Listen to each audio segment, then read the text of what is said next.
बिस्मिल्लाहिर्रहमानिर्रहीम। अस्सलाम वालेकुम। गोल्ड, सिल्वर और क्रूड के एनालिसिस के साथ ऑपॉक्स टीम। गोल्ड ने कल से एक एक्स्ट्राऑर्डिनरी मूव अपसाइड की दिखाई है, और कल जो इसका ये एरिया अगर आप देखें जिसके ऊपर ये काफ़ी देर से काफ़ी दफ़ा अटैम्प्ट किया इसने, रेजिस्टेंस रही इसमें ये तकरीबन 5100 और 5090 से लेके 5100 की लाइन थी जिसके बीच में ये काफ़ी दफ़ा इसने अटैम्प्ट किया। उसके बाद जो ब्रेकआउट निकला वो जैसे कि कल की वीडियो में भी बताया था कि नेक्स्ट टारगेट्स जो हैं वो एक्सटेंशन जो है इसकी वो 50 तक है। अभी तो इसने वो एक्सटेंडेड टारगेट जो 5250 वाला है उसको भी ब्रेक कर दिया है, और अभी तक 5298 के हाई लगे हैं। और ये गोल्ड अप्रैल के रेट्स के साथ वीडियो में बताने की, तो अभी भी फुल बुलिश मोमेंटम है। सिर्फ एक चीज़ थोड़ी सी बॉदर और टेंशन दे सकती है, वो ये है कि ये ओवरबॉट कंडीशंस जो हैं मार्केट्स की, तो कहीं एक करेक्टिव डिप एक्सपेक्टेड है मार्केट में, स्पेशली मेटल्स के अंदर के वो किसी टाइम एक अच्छी करेक्शन ले सकते हैं, लेकिन वो भी बाइंग अपॉर्चुनिटीज़ ही कहलाएंगी। तो अपने माइंड में रखिएगा कि जो अभी करंटली जो रेजिस्टेंस सामने ट्रेंड लाइन के हिसाब से बनती है वो तकरीबन यहाँ से 60 के मज़ीद ऊपर लगता है। ये 5347 के लेवल्स हैं जहाँ पे ये रेजिस्ट कर सकता है। मोस्ट प्रोबेबली इसी को के अंदर भी ये दे सकता है इस मूव को, और शायद आज के दिन में ना कर सके तो आने वाले दिनों में भी कर सकता है, कल या परसों। और अच्छी बाइंग के लिए इन लेवल्स को, इन ब्रेकआउट्स को रिटेस्ट होने दीजिए। कहीं करेक्टिव डिप अगर आई भी तो वो यहाँ से 5150 की रेंज तक आ सकती है। और अभी तक एलियट वेव्स के भी मज़ीद एक्सटेंडेड टारगेट कोई नहीं इसमें नज़र आ रहे। जो 5250 वाला लेवल्स थे वो तो आज के दिन में ब्रेक हो गए हैं। कल जो फोकस बन रहा था जिनके ऊपर ट्रेड लेने का, अगर आप एक चीज़ को और देखें कि अभी तक जहाँ इस रेंज से ये तकरीबन 4652 के रेट्स थे, यहाँ से मार्केट जो है वो एवरेजेस के ऊपर आई थी। और अभी तक अगर आप इस 4650 से लेके तो अभी तक के रेट से ऑलमोस्ट 5300 का जो है वो रेट आ गया।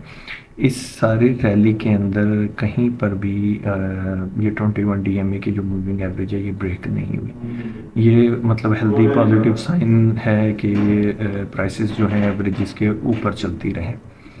साथ साथ करेक्शंस छोटे छोटे स्पैम्स में करेक्शंस आती रही हैं, लेकिन ओवरऑल जर्नल ट्रेंड जो है वो पॉजिटिव था, और वो करेक्शन भी एक बाइंग अपॉर्चुनिटीज़ ही बनी है। तो अपने माइंड में कुछ चीज़ें हैं, उसमें से आप ऊपर रेजिस्टेंस को माइंड में रखिएगा कि नेक्स्ट टारगेट जो है वो 5340 से लेके तो 5362 के बीच में कहीं रेजिस्ट कर सकता है। वहाँ से एक्सपेक्टेड है कि कहीं एक करेक्टिव डिप जो है वो गोल्ड के अंदर आ सकती है। और बाइंग साइड के लिए एक दफ़ा अगर इन लेवल्स को ये रिटेस्ट करने की साइड पे भी आए तो 5150 से लेके तो 5120 के बीच में कहीं ये गैप्स हैं काफ़ी सारे, तो इसको कहीं फिलिंग के लिए एंटर हो सकता है कि ये यहाँ से दोबारा उन गैप की फिलिंग में एंटर हो सके। और डेली बेसिस पे ही ऑल टाइम हाइज लग रहे हैं। अगर इसको थोड़ा सा बड़े टाइम फ्रेम में, डेली के टाइम फ्रेम्स में देखें तो इसमें मज़ीद ज़्यादा ट्रेंड जो है वो कंसेक्यूटिव 8 दिन की, मतलब 8 डेली की कैंडल्स देख लें कि उसमें कोई भी कैंडल जो है वो नेगेटिव क्लोज नहीं हुई, और हालात भी ऐसे ही चल रहे हैं। यूएस ईरान टेंशन्स हैं, और ग्लोबली भी काफ़ी सारे मामला जो हैं वो गड़बड़ हैं, जिसकी वजह से गोल्ड प्राइसेस जो हैं वो फुल मोड में हैं। और यहीं से अगर सिल्वर के ऊपर नज़र डालें तो सिल्वर में एज़ कम्पेयर टू गोल्ड थोड़ा सा स्लो स्लगिश बिहेवियर है एज़ कम्पेयर टू गोल्ड। नए हाई नहीं आए और अभी तक इसका जो है वही 117 70 का जो 11770 का जो हाई है वही है। Knew all time high silver के अंदर नहीं लगे। और सिल्वर के अंदर थोड़ा सा मतलब सेलिंग आती हुई लग रही है, थोड़ा सा डीप साइड पे जा सकता है। इमीडिएटली जो रेजिस्टेंस है वो 116 की है और 116 से लेके तो जो ऑल टाइम हाई 117 60 70 की जो रेंज है यहाँ तक ये रेजिस्ट कर सकता है। और सपोर्ट के लिए तो वैसे एक ये ट्रेंड लाइन का जो ब्रेकआउट है इसको कहीं रिटेस्ट करता है तो 113 के रेट्स मिल सकते हैं बाइंग के लिए। लेकिन जो अच्छी और कॉन्फिडेंट बाइंग बनेगी वो तकरीबन अराउंड 107 और 108 के बीच में कहीं बनेगी। अगर 107 108 जैसे लेवल्स मिलें तो ज़रूर परचेज़ करना चाहिए और अच्छी गो यहाँ से वापसी रिटर्न रिवर्स कर सकता है ये। और अगर इसको इलियट वेव्स की टारगेट्स और फिफ्थ वेव की उस हिसाब से देखा जाए तो जैसे आप ये देखें कि इसमें अभी 125 से 70 जैसा एक्सटेंडेड टारगेट है फिफ्थ वेव का। अभी तक ये वेव्स ने फुल अपनी वर्किंग की हुई है। मींस के ये एज़ पर टारगेट्स जो हैं वेव्स के उनको वो मार्केट जो है वो अचीव करती जा रही है और उनकी ही डायरेक्शन में ये ट्रेड हो रही है। ये जो कैंडल बनी थी ये फॉर अर्ली एक इंतहाई नेगेटिव कैंडल थी जिसके बाद आपने देखा एक बड़ी डिप भी आई, लेकिन उस सारे को रिट्रेस करते हुए वापस नए हाई में तो नहीं घुसा अभी तक, लेकिन किसी टाइम भी लगा सकता है अगर ये गोल्ड को फॉलो करता रहा तो। वैसे अभी तक इसका करंटली जो बिहेवियर है वो थोड़ा सा स्लगिश एंड स्लो और डाउन साइड पे ज़्यादा लग रहा है कि कहीं डिप इसमें एक अच्छी आ सकती है। तो एक दफ़ा फिर माइंड में रखिएगा कि 107 से 108 से 107 के बीच में कहीं अच्छी बाइंग बन सकती है इसके अंदर।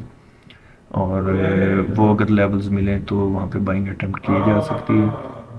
और ऊपर सेलिंग के लिए जो लेवल्स हैं वो 116 डॉलर से लेकर तो 117 70 तक, या अगर उसका स्टॉप आप बनाएं तो 118 डॉलर का जो है वो स्टॉप बन सकता है सिल्वर के अंदर।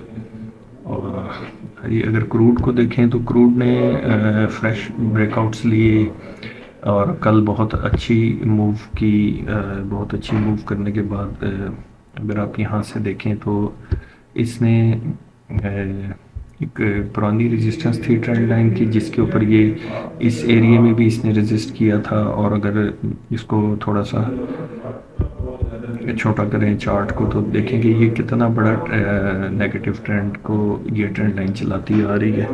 और उसके बाद जब से ये लगा है और ये टॉप थे तकरीबन 66 से 50 से ये डिक्लाइनिंग मोड इसका स्टार्ट हुआ था जो 54.95 तक इसको लेकर आया था। तो ये जो ट्रेंड लाइन है ये प्रीवियस